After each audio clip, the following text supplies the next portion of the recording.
AEW appears to be signing a former WWE star, which is really interesting considering the fact that there was rumors that this former WWE star would be returning to the company. Plus, TNA is getting rid of one of the most popular belts in wrestling.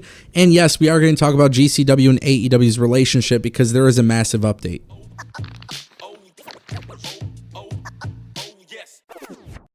All right, guys, welcome back to the Ango Show. I truly appreciate you guys all being here. I want to kick things off with Chris Jericho. He appeared at GCW Highest in the Room 3, and he attacked Matt Cardona. This actually led to Effie beating Matt Cardona, and then what was really crazy is Chris Jericho revealed his hoodie, and, he was rocking his AEW shirt because, ladies and gentlemen, Chris Jericho is furthering the angle between AEW and GCW's ROH title match.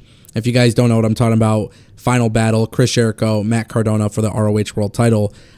Basically, this angle was shot to build between the match between Jericho and Cardona to further their feud, and Dave Meltzer is now talking about this in a big update. He says Chris Jericho's deal last night at the GCW show in Los Angeles was not a detailed thing. Basically, Jericho was already in Los Angeles last night for the quarantine at the whiskey, and GCW was also there in Los Angeles. Jericho figured he could go and shoot an angle with Matt Cardona. GCW obviously wasn't going to have any problem with a surprise appearance of Jericho on their show, and laying out Effie just made sense for all concerned.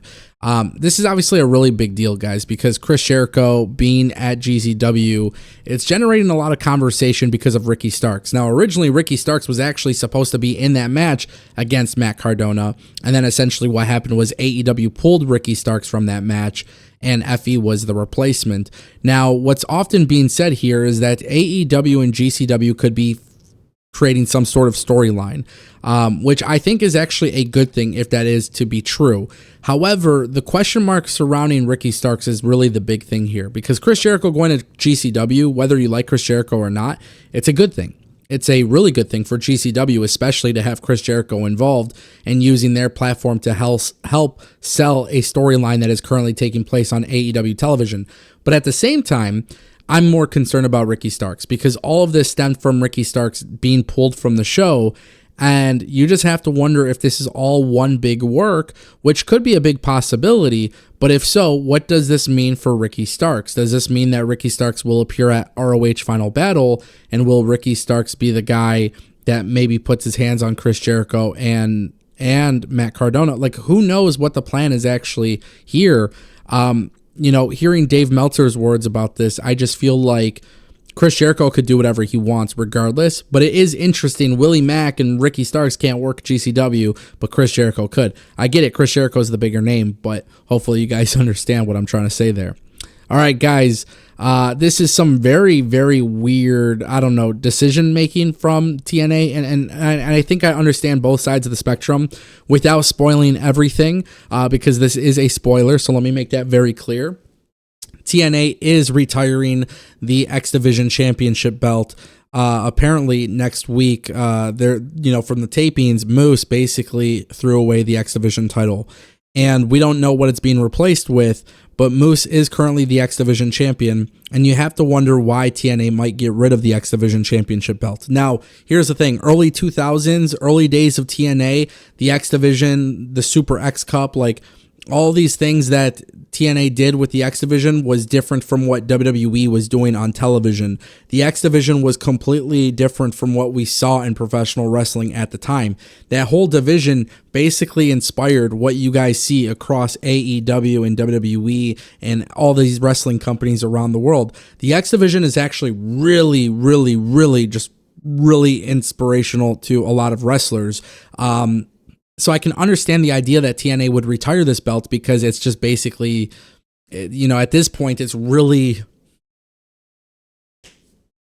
not a need for it, if that makes sense, because that is the level of wrestling that we currently have. However, with TNA, what's really interesting to me, and I laugh at this, Mike Bailey leaves the company, Moose becomes X Division champion, he has a pretty good match with Kushida at Final Resolution. Then they do the tapings, and they're making the decision to get rid of this belt. What are they going to replace it with that is different? What is going to make their mid-card title different from everybody else. I mean, WWE has the United States Championship, the Intercontinental Championship. AEW has the Continental Championship, the TNT Championship. They have all these belts. They have the International Championship.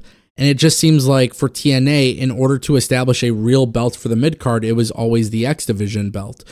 Yes, they have the Digital Media Championship, but that is not really looked at as a primary, secondary title. So what I think needs to happen here is TNA needs to come up with a good concept or something that is different from AEW and WWE. Quite frankly, I don't think that's going to be the case, and I think this is where maybe things could be a little bit of an issue. But for as much as I love TNA, it's really hard or really sad to see the X Division belt going away. And it's a sexy looking belt, and obviously when they did these new belts, we were very excited to see this belt get launched. I really hope whatever they decide on doing, it's something good. And we'll see what kind of rules carry over to it. Will option C be a thing? Who knows? But I am very curious to see the decisions that TNA makes when they reveal a new belt. All right, guys, we got to talk about Matt Cardona because this is some very interesting stuff. Apparently, AEW could be signing him or may have already signed him. Nobody really knows 100% for certainty what is the actual situation here, but a former WWE champion apparently may be signing with AEW. There's a lot of speculation on this from both sides. Dave Meltzer even speaks on this. He says, I know there was at least talk of Cardona getting an AEW contract. I don't know if that's already happened or if it's already been agreed. I guess we will find out. Dave Meltzer doesn't expect Cardona to beat Jericho, but he does believe that Jericho's feud is a key factor in him finalizing the contract. Obviously, my opinion is this. There has been tons and tons of rumors of Cardona joining WWE. There's been tons of rumors about it, and we covered them on this channel. And I always say, guys, I'm like, take that with a grain of salt because it's been rumored so many times that he'd be coming to the company. Obviously, Chelsea Green is there. That has not happened. And I like Matt Cardona a lot, and I just want him on TV. Honestly, it doesn't matter the company, whether it's TNA, WWE, ROH, AEW, I don't care. I feel like he's too good to not be on TV, which is an interesting thing. But then also I look at AEW's television program, and I kind of see what they're doing there, and I kind of see that they're full. They're fully booked. There's too many people on AEW. So ROH potentially getting that TV deal, it wouldn't be a bad idea for Matt Cardona to join the company and using ROH as a way to get to the top of AEW. We'll see what happens with the ROH TV deal, but obviously if Matt Cardona were to become ROH champion and maybe Ricky Starks comes back with AEW, let's just say everything was a work. If Ricky Starks comes back with AEW and you solidify a separate roster for Ring of Honor that is different from the AEW roster and you build that show differently than AEW, it could be a success.